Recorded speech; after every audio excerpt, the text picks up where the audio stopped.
Today we're talking about how to go from good to great as a roofing contractor in terms of profitability, growth, value to customers, and being an employer of choice.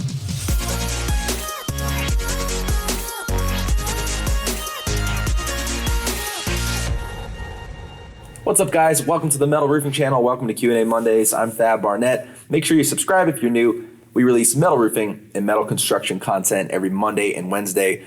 Today, we are talking about being a contractor in the roofing industry, whether it's metal, shingles, flat roofing, whatever. We're talking about how to go from good to great in terms of company growth, profitability, being an employer of choice, and providing the most value and the best product possible to your customers. To help me out, I have Adam Mazzella from Sheffield Metals and Todd Miller from Isaiah Industries. Thank you both for being here. When we say good to great, a lot of people think about the Jim Collins book talking about culture, very popular book. It's been around for a while now.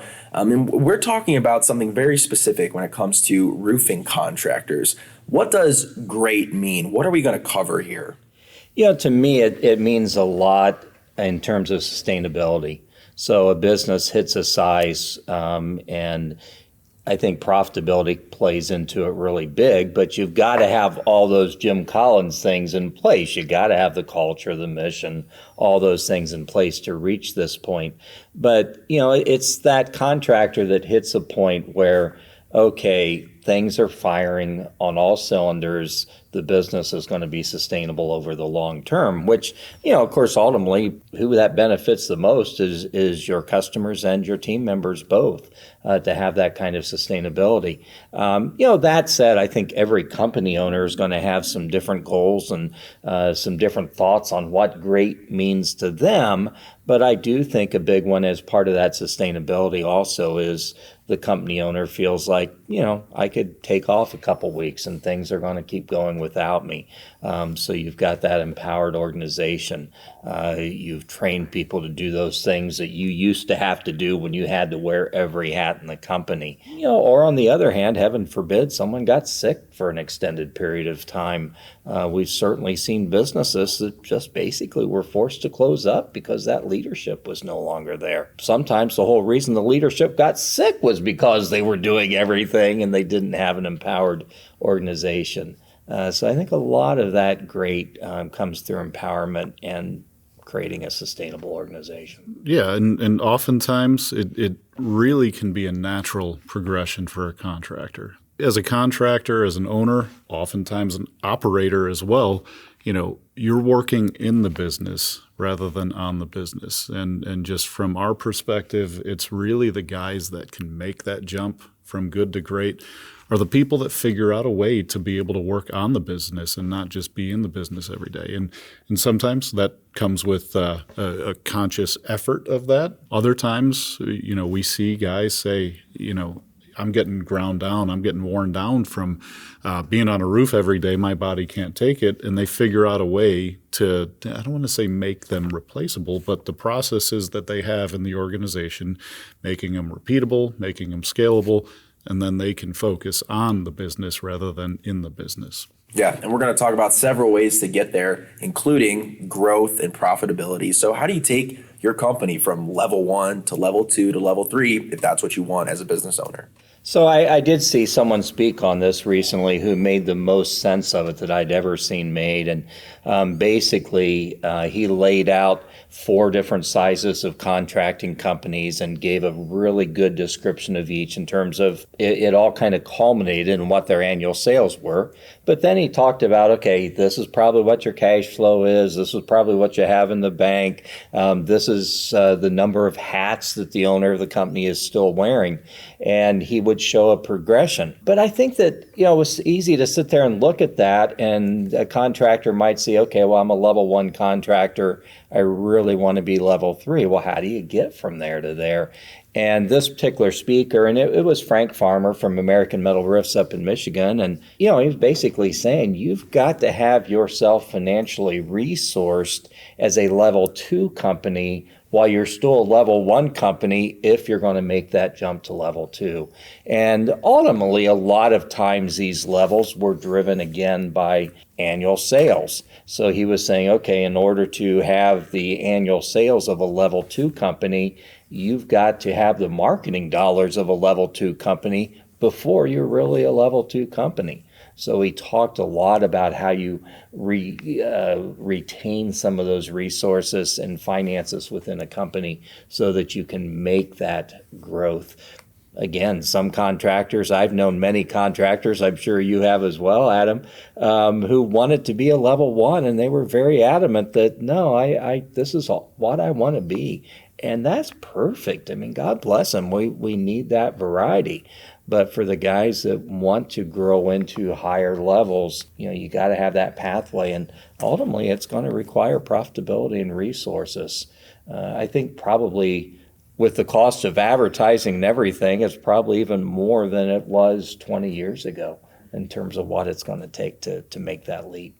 Adam, do you have any thoughts on how a company can grow sustainably with those resources, make sure they have that foundation? What have you seen with working with contractors every single day? Yeah, so I think when we say good, we're already making some basic assumptions that a good contractor has got their safety record in check. I mean, that's one way to take out really any business, regardless of size, is not being a safety-oriented company, especially in a high-risk industry like we're in. Also, additional assumptions that you know what you're doing. So you're aligned with a manufacturer, manufacturers, you know how to install things the right way. Really from there, I mentioned earlier about scaling up processes and making things repeatable. So people know what they're doing when they step onto the job site. I mean, you mentioned, Frank, previously, that seems like a really fascinating business model. But the one of the biggest things that, we look at is almost outkicking your coverage. So, to me, what Todd is talking about is fiscal responsibility and not outkicking your coverage on skill, will of your team and the ability of your team. So, focusing on your business as a true business owner is the quickest way to get there. Not taking on undue risk. I mean, if you take on a project that if one thing goes wrong, it can wipe you out, that's not how you're going to make your leap. If you're going to try to scale up by buying business, you're always going to be robbing Peter to pay Paul. It really is about, setting a sustainable, scalable model, or really where you're trying to make leaps aren't going to put you at risk or put your business at risk. Yeah, and that's one of the things that could really cause some damage to a business, as well as trying to scale up too quickly without that initial infrastructure and resources in place. We've seen a lot of businesses in the construction industry really either struggle or go out of business entirely because they just weren't ready for that extra demand, that extra income, and they didn't have that infrastructure set up. Along those same lines, what are some maybe mistakes or challenges or pitfalls that could be there for a business owner if they're trying to scale up too quickly or they're trying to grow as a company? I'm going to steal another thing from Good to Great, and that's I talk about this with our team all the time. It's that adage of your 20-mile march. What are you doing day in, day out that isn't above and beyond what your ability is to do? So it's not, well, some days we're going to do less, other days we're going to do way more because, the skies are clear and we can chase it down. It's doing what you can do with the resources you have available to you without overextending yourself. So again, that Collins, that 20-mile march, and doing it day in, day out, and relating that to a contractor. If you're really good at metal shingles and standing seam metal roofing, and somebody comes to you and says, hey, I've got this great opportunity for a flat roof TPO installation, and you don't know that's going outside of your 20-mile march. That's, there's things you could do to get there, but that's not the logical progression where somebody says, hey, I got this great job for you, and you don't know what you're doing on it. That's not a great job. So it's staying within your wheelhouse, staying within that 20-mile march, not overextending yourself and not going under and day in, day out doing the right thing. And something else is that sets a good example for your employees as well. If you as a business owner are willing to take those risks and they see themselves in that position, they might not be so thrilled about staying with the company or having that same mentality of doing what you're good at, doing the best you can with what you're there to do. I think another thing that I often advise to companies who want to go through that growth pattern from a level 1 to level 2, whatever, is have your organizational chart in place for the size of company you want to be. One of the things that oftentimes companies do is they just sort of grow organically is they keep raising team members to higher levels, and eventually you've raised that team member to a higher level than they're capable of handling. On the other hand, if you had an org chart that was laid out for the size of company you wanted to be, then you make that pathway clear, and perhaps some team members see that, okay, I'm going to make it to here. I probably don't have the skills required to be here. When we as a company reach the size that we need someone in this position, they're going to hire somebody else. That's a great point. So it takes away some of those assumptions that, I'm here and someday that's going to be me. But I think that org chart is really, really important to show how your company is going to grow.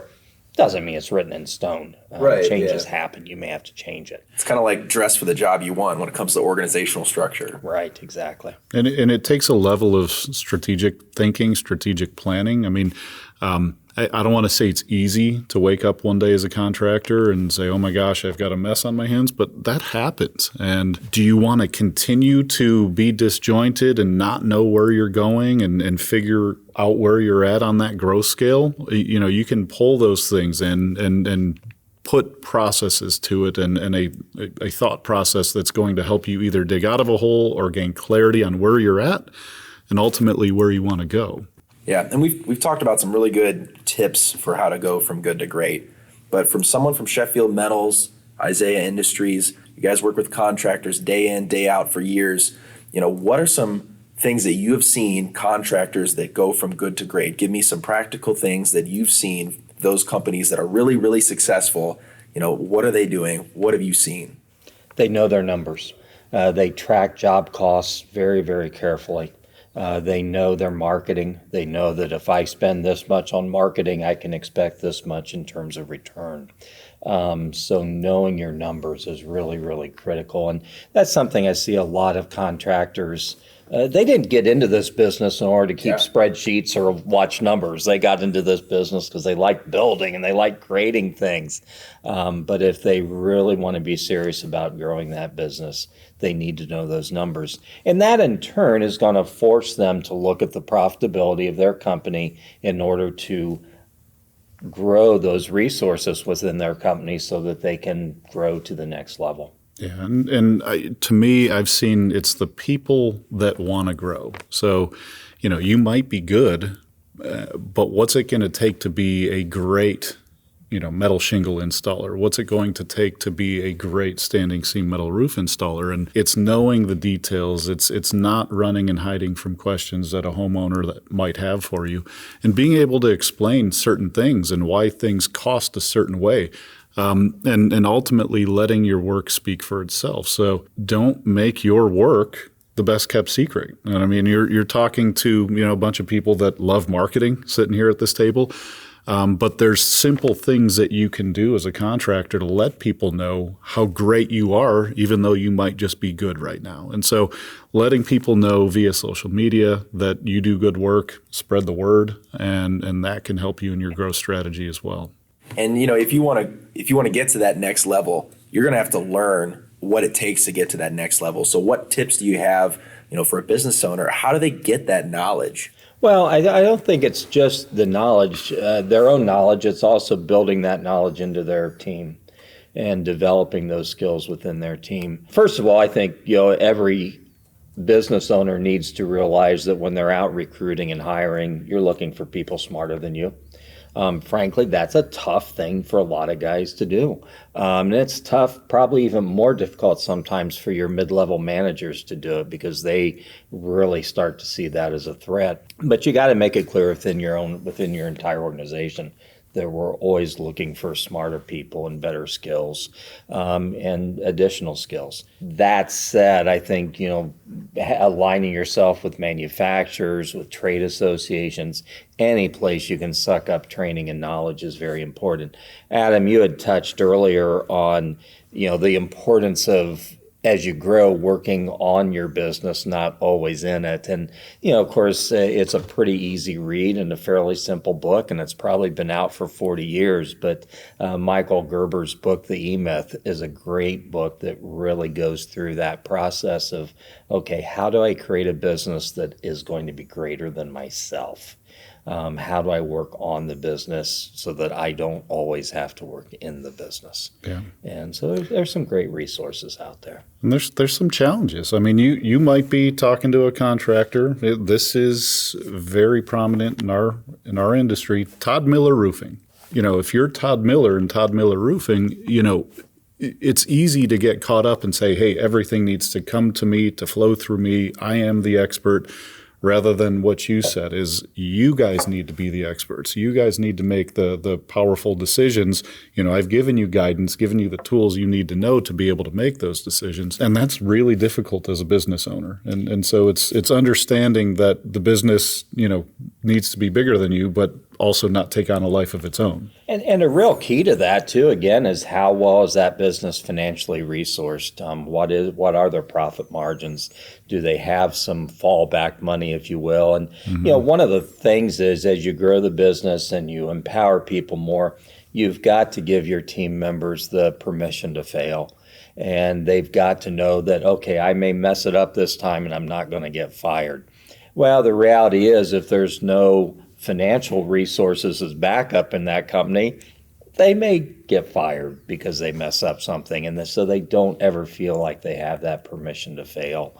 And that's part of anyone's growth, is giving them that, hey, it's okay if this doesn't go right, but let's try it because it's your idea. Let's see what happens. Yeah. And, just a few other things is you may have been installing metal roofs for a year, 5 years, 10 years.